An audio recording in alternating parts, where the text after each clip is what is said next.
அமெரிக்காவின் புதிய வரி கொள்கையால் இந்த நாட்டில் 1,00,000க்கும் அதிகமானோர் வேலை இழக்கும் அபாயம் இருப்பதாக முன்னாள் ஜனாதிபதி ரணில் விக்ரமசிங்க தெரிவித்துள்ளார். இன்று சிறப்பு அறிக்கையொன்றை வெளியிட்ட விக்ரமசிங்க இதை அவசர நிலையாக கருத வேண்டும் என்றும், புதிய அமெரிக்க வரி கொள்கை தொடர்பாக அரசாங்கம் எடுத்து வரும் நடவடிக்கைகள் குறித்து நாட்டிற்கு தெரிவிக்க வேண்டும் என்றும் குறிப்பிட்டுள்ளார்.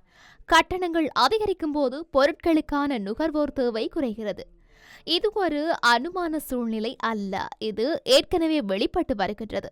இதன் ஒரு நேரடி விளைவு வேலை இழப்புகள் ஆகும்.